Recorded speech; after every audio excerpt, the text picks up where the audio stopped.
For over 30 years, a quiet man in Kansas lived a normal life. A husband, a church leader, a city worker. But at night, he became something else entirely.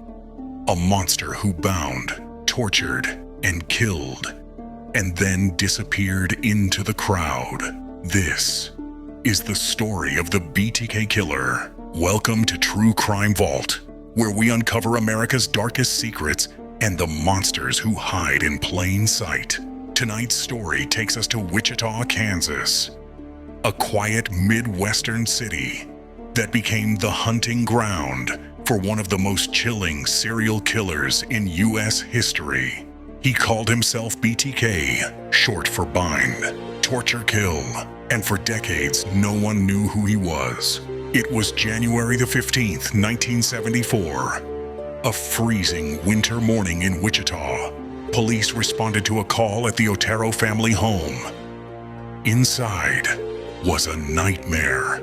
Both parents, Joseph and Julie Otero, and two of their children, Josephine and Joseph Jr., were found dead.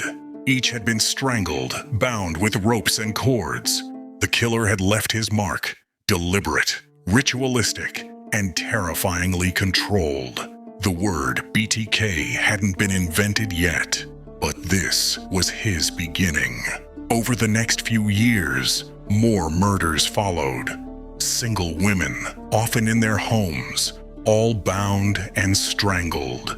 Police had no leads, no fingerprints, no DNA. Just one thing in common. Each victim showed signs of binding, torture, and control. And then, the letters began. In 1978, local news stations received a handwritten note. It was from the killer. He wrote, "How many do I have to kill before I get my name in the paper? I am BTK." He described his crimes in horrifying detail. Things only the killer could know. The city of Wichita fell into panic. People locked their doors, checked their windows twice, and bought new locks. For BTK, it was a game. The thrill of fear, the power of control. But while the city hunted a ghost, the killer was living a normal life, right among them. His name was Dennis Rader. He worked as a compliance officer, enforcing city codes.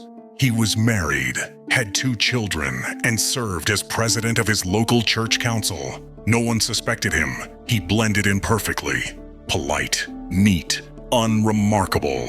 But behind that smile was a man obsessed with domination. Rader kept journals, drawings, and trophies. Photos of his victims, sketches of their bindings, and detailed accounts of each kill. He craved attention, but feared exposure. He stopped killing for years at a time, only to start again when the urge returned. To him, it wasn't about rage, it was about control. Controlling the body, the story, and the fear. After years of silence, BTK resurfaced in 2004, sending a letter to a local TV station, mocking the police for never catching him. He began mailing packages, photos, and even dolls, wrapped to resemble his victims. He was taunting them again. Confident that technology could never trace him, he was wrong. In one of his final communications, BTK asked police a simple question. "Can a floppy disk be traced back to me?" Detectives replied publicly, no. He believed them. He mailed a purple floppy disk to the police station, thinking he was smarter than everyone else. When forensic experts analyzed it, they found hidden metadata that led directly to Christ Lutheran Church and the username Dennis. On February 25, 2005, police surrounded Rader's vehicle and arrested him. When asked if he knew why he was being detained, he calmly said, "Oh, I have suspicions why." He confessed to 10 murders in chilling, emotionless detail. To the world, he was a monster. To himself, He was a master of control, finally getting the attention he craved. In court, Rader described his murders as projects. He spoke casually about his victims, their bindings, and how he fantasized about them for years. He showed no remorse.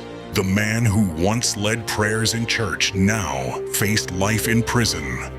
10 consecutive life sentences. Dennis Rader, the BTK Killer, lived a double life for over 3 decades. A family man by day, a predator by night. His story reminds us that evil doesn't always hide in the dark. Sometimes it smiles right across the street. Thank you for watching True Crime Vault. Subscribe for more cinematic documentaries that reveal the real monsters behind the masks.